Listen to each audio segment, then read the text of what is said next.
Separação, estágio. Pronto, gravando. Vai. Take 2. Periodontite, ela é classificada seguindo o estágio e o grau. O estágio é a condição do paciente no presente momento que ele é avaliado. O grau é a velocidade de progressão. Um exemplo: paciente estágio, vou pegar um bem avançado, estágio 4, que é o maior. O paciente de estágio 4, ele tem perdas de nível de inserção maiores que 5 milímetros. E ele tem perdas dentárias na boca, mais de 5 elementos. Então imagina que o paciente ele teve a doença periodontal progredindo, e aí ele foi perdendo dente. Perdeu um molar, perdeu 2 molares, perdeu um pré, perdeu o superior e inferior. Então ele perdeu mais de 5 dentes, e esse paciente ele tem perda do nível de inserção maior que 5 milímetros. Esse paciente é um paciente estágio, ele tem periodontite, um paciente em estágio 4. Agora vamos supor, você tem um paciente desse com 70 anos de idade, e você tem um paciente com a mesma coisa com 30 anos de idade. Veja, no primeiro paciente levou 70 anos para ele ficar assim. No outro paciente, com 30 ele já está assim. Você concorda que a doença, apesar de ser, entre aspas, a mesma, em um paciente ela foi mais veloz do que o outro? A velocidade eu vou classificar em grau A, B ou C. Então, dependendo da quantidade de osso que o paciente perde pro ano, eu classifico essa velocidade. Então, posso ter pacientes que classificam que ele perde bem pouquinho osso. Ele pode ser estágio 4, mas ser grau A. Por quê? Porque apesar dele ter uma doença avançada, por ano, ele está perdendo um pouquinho o osso. Como que você vai saber isso aí? Você precisa de fazer acompanhamento nesse paciente. Você precisa de radiografias passadas e tudo. Por isso, que para critérios de classificação, todo paciente que chega, você vai classificar ele como grau B. Todo paciente que chega, ele vai ser grau B. A partir daí, você vai observando como se dá a perda óssea dele. Se for pouco, ele vai virar grau A. Se for mais veloz, grau C. Tem outra coisa. Todo paciente diabético ou fumante, ele vai receber 1 grau a mais. Então assim, esse paciente, ele era para ser classificado como grau B. Mas, se ele é diabético ou fumante, ele vai virar grau C. Tá? Por quê? Porque o diabetes e o fumo são doenças que podem modificar o padrão, a velocidade de progressão da doença. Tá? Na aula que eu mandei, tá explicado certinho quais os critérios para ser classificado em grau A, grau B e grau C. Então tem lá, perdeu por ano 0,3 milímetros, entendeu? 0,5 milímetros, e aí tem a classificação. Professor, o senhor falou que a periodontite começa quando a gente tem essa separação do epitélio juncional. Isso. Só que como que a gente sabe isso clinicamente? Vai sangrar. Tá. Você vai Mas- fazer a profundidade de sondagem. Se eu tiver a lesão do epitélio juncional, essa sonda, teoricamente, ela toca a inserção conjuntiva. E aí vai sangrar. Mas qual que é a diferença da gengivite para periodontite? Então, a gengivite é um sangramento marginal. O mecanismo de sangramento é outro. Por que sai sangue na gengiva, na gengivite, se eu tenho periodonto íntegro? É porque eu tenho um processo inflamatório muito intenso, eu tenho um acúmulo ali naquela gengiva de exudatos, e aí o que acontece? O tecido epitelial ele fica mais permeável. Então você encosta na gengiva, ela vai ser um estímulo e vai sangrar. Esse é o sangramento gengival. O sangramento à sondagem, que é o sangramento da bolsa periodontal, Você coloca a sonda, tira essa sonda, o epitélio juncional vai estar necrosado, você tira e vai sangrar. Aí você fala assim, tá, mas e se eu colocar a sonda? Como que eu tenho certeza que o sangue está vindo do periodonto e não está vindo da gengiva? É porque antes disso você fez um índice de sangramento gengival. Então toda vez que o paciente chega, você faz primeiro o quê?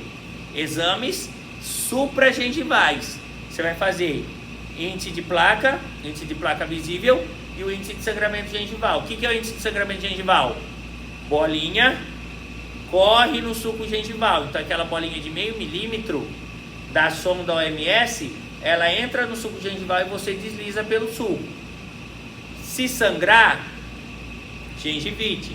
Se não sangrar, ou o paciente está saudável ou ele é fumante, que daí pode dar o falso negativo.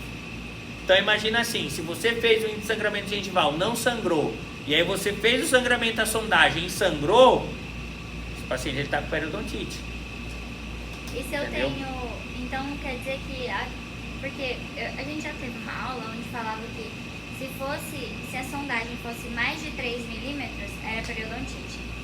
Então, nós podemos considerar profundidade de sondagem como forma de diagnóstico. Isso até tem algumas classificações, mas não é o ideal clinicamente falando. Aquele paciente que chega, sabe por quê? Às vezes ele pode ter um suco gengival grande. Por exemplo, paciente de cirurgia estética, que ele tem gengiva grande, ele teve uma erupção passiva alterada, ele ficou com aquele sorriso gengival. Esse paciente, muitas vezes, se você sondar, ele dá 4 milímetros. Ele é um paciente doente? Não. Você tira ali, ele não sangra nada. Então é só quando ele sangra. Aí você pode considerar essas medidas, entendeu? Mas quem tem periodontite não tem gengivite. Tecnicamente, se for a periodontite vinda de uma progressão de acúmulo de biofilme, normalmente esse paciente ele vai ter o quê? Ele tinha um quadro inicial de gengivite e aí essa doença agravou e progrediu para uma periodontite, normalmente, tá? É lógico que existe periodontite de outras formas, né? Lesão endopério, enfim. E tem gengivite que não tem nada a ver com acúmulo de placa, né? Por exemplo, uma infecção viral, enfim, né? Ou um ácido que caiu na gengiva, essa gengiva vai inflamar e não é de natureza de acúmulo de biofilme, não é dependente de micro-organismos. Mas vamos supor a condição geral. Acúmulo de placa, de biofilme, essa gengiva inflamou e evoluiu para uma periodontite. Aí você fala, bom, se o paciente tem periodontite, então ele vai estar com gengivite. Teoricamente sim, muito embora às vezes você não perceba o sangramento gengival.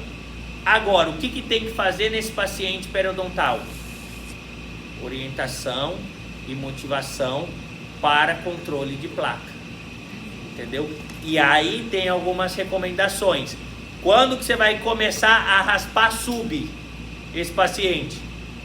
Quando a placa supra estiver controlada, entendeu? Então normalmente, para evitar confusões, o que acontece? Você começa como? Raspando supra e fazendo o quê?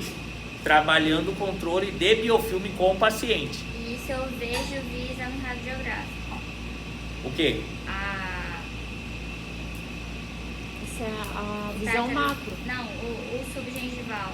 Subgengival, Você vai sentir clínico. clínico, vai sentir Exame uma clínico, você sonda. está sondando, opa, sentiu tártaro sub. O que primeiro você faz?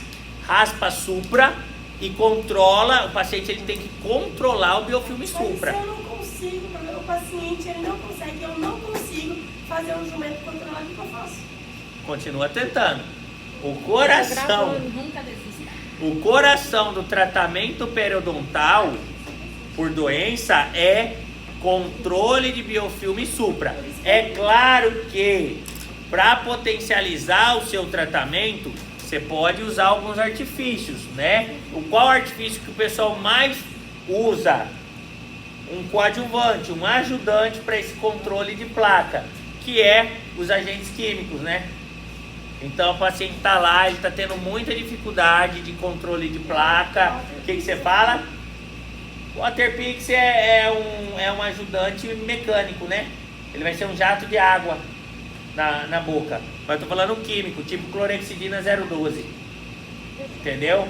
Então ele vai bochechar a clorexidina 012 por 2 semanas. Nessas 2 semanas, você vai raspar bastante. Entendeu? Agora, você vai poder raspar a boca inteira numa sessão, raspar supra e sub. O tratamento ele não consegue ir para frente se o paciente não controlar a placa. Professor, Ele vai ter que controlar a placa para o tratamento dar certo. então para eu falar, meu paciente tem periodontite, ele tem sangramento durante A sondagem, isso. Exatamente. Não necessariamente perda óssea radiográfica. Porque pensa o contrário. Imagina esse paciente que perdeu o osso, tá com doença ativa. Você raspou ele tá controlando bem o biofilme, tá tudo certo. O osso que perdeu, ele vai voltar? Não. Se você pegar e bater um raio-x desse paciente, ele vai ter perda óssea. Ele vai ter a doença? Não necessariamente. Ele pode ser um paciente curado já. Então ele é um paciente normal com periodonto reduzido. E é isso que a classificação de doença periodontal traz. Porque antes as classificações só classificavam doença. Agora essa classificação, ela está classificando doença de dente, doença de implante e classificando saúde. Porque o cara que ele é saudável e nunca teve periodontite é diferente do cara que está saudável, mas com periodonto reduzido porque já teve a doença. Entendeu? Muito facinho o pério, né? Não. O pério é difícil, é o seguinte, é você controlar o paciente. Não, mas É um tratamento que depende do paciente. É uma Entendeu? muito desvalorizada. Mas é muito difícil, cirurgia periodontal é a mais difícil que tem. Mas a parte cirúrgica periodontal é até tranquila em relação ao tratamento da doença. O tratamento da doença periodontal talvez é o mais complexo pelo fator paciente. Imagina assim na endodontia. O paciente está lá com um dente, com uma lesão gigante. Um granuloma de qualquer coisa aí. Você sabe que se você preparar esse dente do jeito, né, que é para ser, colocar o hidróxido de cálcio nesse canal ou qualquer outra medicação, selar esse canal bem selado, com uma resina boa, que não vai ter infiltração, aquela lesão tem certeza que vai regredir. Ah, mas o paciente não almoça, ele não, vai regredir a lesão. Pode ser que a longo prazo esse dente volte a infiltrar, porque o paciente não cuida da ideia, da higiene e volte a ter lesão ali, mas se resolve no primeiro momento. Agora, a pério, se não tiver a colaboração do paciente, nem no primeiro momento você consegue resolver. Você não consegue progredir o seu tratamento, porque vai ser aquela coisa, você vai raspar, na outra semana ele vai vir tudo sujo, a grosso modo falando, tá? Então, o tratamento periodontal, ele é sim um tratamento muito complexo por causa do fator paciente, tá? Porque muitas vezes, porque é duas coisas, tá? Para ele manter uma higiene bucal adequada, precisa de duas coisas. Primeiro, ele tem que saber, ele tem que ser um paciente orientado, ele tem que dominar a técnica de higiene bucal, escovação, fio dental. Então ele tem que ter um grau intelectual. Por exemplo, se pegar uma pessoa, um paciente com síndrome, sei lá, de qualquer coisa aí, se ele tiver um déficit intelectual, ele não vai saber escovar muito bem. Ele até vai escovar, mas não vai ser 100%. Se ele for um paciente que entende, mas tem alguma dificuldade motora, também não vai conseguir. Então, primeiro, o paciente ele tem que ter a consciência, intelecto e condição motora. Será que o paciente que sofreu um AVC e ficou com um movimento complicado, ele vai ter a mesma habilidade manual? Um paciente idoso, um paciente criança, então não. Então o paciente ele precisa estar orientado, ele não pode ter nenhuma dificuldade motora, ele tem que ter condições para comprar creme dental, escova, ele precisa ter acesso. Então a gente está falando numa condição psíquico, social e motora. E além disso, ele precisa ser um paciente motivado.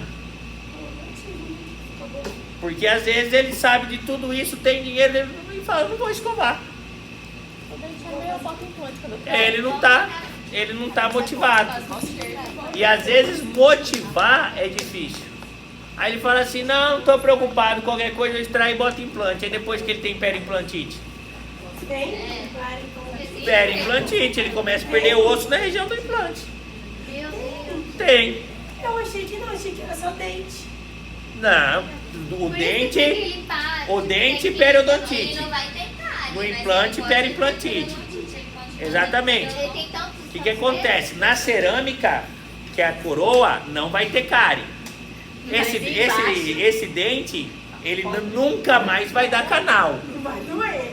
né? Assim, essas periodontites lesa aquelas lesões classe 5, gente. Eu inicia lá na punca, lá na base, acúmulo de O quê? biofilme. Do implante? Não, nem implante, eu tô falando periodontite grave, quando ele tá bem avançado, que o paciente não tem o hábito de escovar dente, é o que geralmente são as causas de classe 5 na questão de cárie. Também. Cárie na cervical. Também. Cárie na cervical. E aí assim, e você percebe que o paciente é motivado quando você olha, por exemplo, vem um paciente relativamente novo, 20, 25 anos, com placa na vestibular dos anteriores. Aqui, ó. É um paciente que de fato não está fazendo nada de higiene bucal.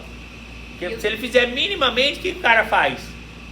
Pelo menos lustra aí o para-brisa, né? O pH salivar Pelo deve menos. ser 20. Entendeu? Então, o que acontece? Mas por que ele não está escovando? Às vezes o cara está com quase depressão. Tá afundado na depressão aí. O cara tá 3 dias sem tomar banho, ele vai escovar dente? Tem bastante Ai. gente assim, né? Tem. Infelizmente. Com depressão. E o cara que tá deprimido, às vezes não quer nem sair do quarto. Então assim, aí com muito custo, às vezes começou dor, aí ele vai no dentista. Mas ele tá depressivo. Aí chega lá no dentista, o dentista esculhamba ele. Fala, que é isso aí, ó? Tanto de placa aqui. Você tá muito sem vergonha. O cara já tá depressivo, ele escuta uma esculhambação dessa, acabou. Você fala isso, né? Não. Tá muito sem vergonha. Entendeu? Então assim, gente, muito cuidado ao tentar aí esculhambar o paciente por causa de hábitos. Tem que ser aos pouquinhos, tem que entender o Você paciente, tem que escolher aos poucos. entendeu? Tem que ir entendendo. Às vezes você esculhamba um pai assim, aí ó, também você não me ajuda, só dando bolacha skinny pro filho, Vai que tem dinheiro. né? Aí tem que dar fruta, tem que dar isso, tem que dar aquilo. O pai vira e fala pra você, então, doutor, eu ganho um salário mínimo, o skinny é o mais barato que tem. Não, isso Então ele lancha na escola, com R$1 ele compra o skinny e uma bolacha. E de certa forma ele fica cheio. Se eu for inventar de comprar fruta, eu vou gastar, sei lá, 10 por dia. Vai dar 200 no mês. Eu tenho 6 filhos, já é o salário mínimo. Entendeu? Então não dá. o que aconteceu? Eu atendi Então, uma tem adolescente. que- Eu choro se ele falar isso pra mim. Eu atendi Tem uma- que... Professor, Existe. eu atendi uma adolescente, aí eu falei pra ela, tá escovando o dente direitinho? Não tá comendo muito doce? Aí ela falou assim pra mim, mas eu não tenho dinheiro pra comer doce. Eu não como doce. Porque eu não tenho dinheiro pra comer. E ela não tinha uma cara, não tinha nada no dente. Mas aquilo ao mesmo tempo eu fiquei feliz porque ela não tinha um dente lindo, mas ao tempo triste porque assim, ela não tinha condições de Come. comer um doce. Tipo Não assim. tá tendo cárie por quê? Ou porque escova mesmo porque não come. E aí a gente entende por que o CPOD da África é o menor. Professor, que pecado. Ei, vocês estão achando que é zoeira? Eu mostro o artigo. Da África? Da África. O que que É, da ué. África? O que que é da África? O índice de CPOD, dente cariado, perdido obturado. Da África é o menor. Não adianta marcar no seu. Da África e Oriente Médio. Eles não comem lá, ué. Entendeu? A Porque eles alimentação não têm deles. muito. Não é que não come, mas, por exemplo, o acesso dele a esses carboidratos industriais é praticamente zero. Eles vão comer o quê? Coisa que dá na terra, entendeu? Então a alimentação é muito saudável quando tem, entendeu? Uai, Os dentes deles são tão bonitos. São lindos. cara, Vamos. vê da Europa. Você vê os dentinhos CPOD deles? da Europa e América como um todo Não, a tá lá em saúde bucal cima. da Europa é um lixo. Completamente Tá? aqui. E detalhe, refrigerante, Tudo carboidrato, deles é lá nos Estados entendeu? Unidos, tudo deles é